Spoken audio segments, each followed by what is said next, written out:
I promise. I promise. I promise. I promise. I will not hurt I will not hurt my parents. my parents.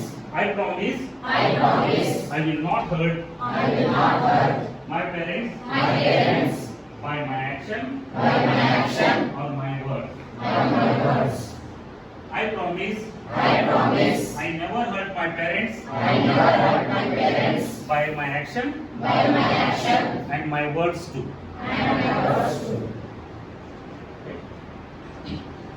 ಇನ್ನೊಂದು ತೋಳಿ next I promise I promise. I help my parents I help my parents at least at least 18 minutes every day 18 minutes every day. ದಿನಾಲು ಒಂದು 18 ನಿಮಿಷ ಕಣ್ ಮುಚ್ಕೊಂಡು ಕೇಳಿಸ್ಕೊಳ್ಳಿ.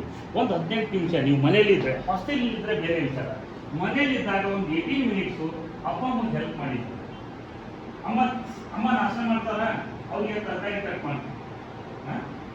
ಬಟ್ಟೆ ತೊಳಿತಾ ಇದ್ದಾರ, ಬಟ್ಟೆ ತಗೊಂಡು ಮೇಲಾಕಿ, ಬಟ್ಟೆ ತೊಳೆದು ಮೇಲಾಕಿದಾರ, ಬಟ್ಟೆ ತಗೊಂಡು ಕೆಳಗಡೆ ಬನ್ನಿ ಮಡಿಚಡಕ್ಕೆ ಹೆಲ್ಪ್ ಮಾಡಿ. ರೈಟ್, ಈ ತರ ಅಪ್ಪ ಅಮ್ಮಗೆ ಹೆಲ್ಪ್ ಮಾಡ್ಬೇಕು. ದಿವಸ ಡೇ ಟು ಡೇ ವರ್ಕ್ ಅಲ್ಲಿ ಅಪ್ಪ ಅಮ್ಮನ ಹೆಲ್ಪ್ ಮಾಡ್ಬೇಕು. ಯಾವಾಗಲೂ ತಾಯಿ ತಂದೆಗೆ ಹೋಮ್ವರ್ಕ್ ಮಾಡಿದಾಗ, ಟಿವಿ ನೋಡ್ಬೇಡ ಅಂದಾಗ, ಮೊಬೈಲ್ ತಗೊಂಡು ಕೂಡ್ಬೇಡ ಅಂದಾಗ ಬೈಬಾರ್ದು. ಒಂದು ಸ್ಟೋರಿ ಹೇಳ್ತೀನಿ ಮಗ, ಮೊಬೈಲ್ ಅಲ್ಲಿ ಒಂದು ಸ್ಟೋರಿ ಹೇಳ್ತೀನಿ ನಿಮಗೆ. ಮೊಬೈಲ್ ಒಂದು ಸ್ಟೋರಿ ಹೇಳ್ತೀನಿ. ಮುಂಬೈನಲ್ಲಿ ನಡೆದಿರೋದು. ಹುಡುಗಿ ಹೆಸರು ಬಂದು ರಶ್ಮಿ ಅಂತ. ಅವನ RTL ಸೀಟ್ ಸಿಕ್ಕಿತ್ತು. ಮೊಬೈಲ್ ಮುಂಬೈಲಿ ಒಳ್ಳೆ ಸ್ಕೂಲಲ್ಲಿ ಹುಡುಗಿನ ಹಾಕಿದ್ರಪ್ಪ.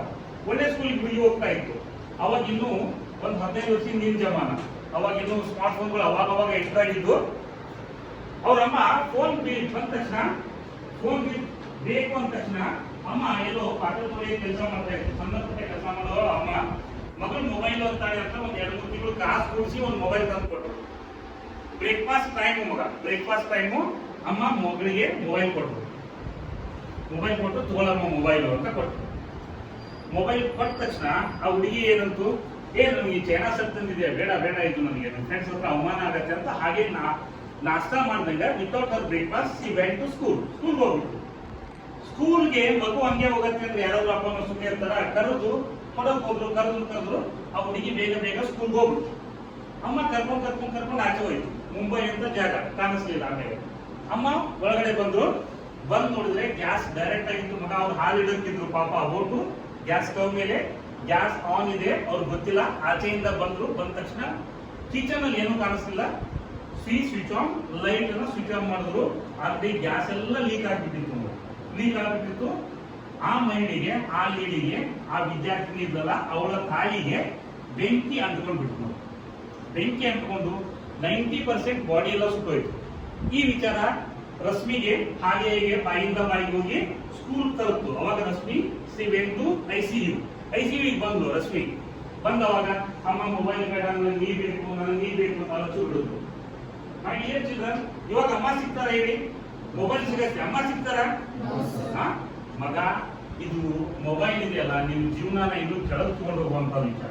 ಒಂದು ಮೊಬೈಲ್ ಫೋನ್ ತಗೊಂಡು IAS ಮಾಡ್ತೀನಿ ಅನ್ನೋ ಕಾನ್ಫಿಡೆನ್ಸ್ ಇದ್ರೆ IAS ಮುಟ್ಟಿ ಅದನ್ನ. ಇಲ್ಲ ಅಂತ ಅದ್ರ ಬಗ್ಗೆ ತಲೆ ಕೆಡಿಸ್ಕೋಬೇಡಿ.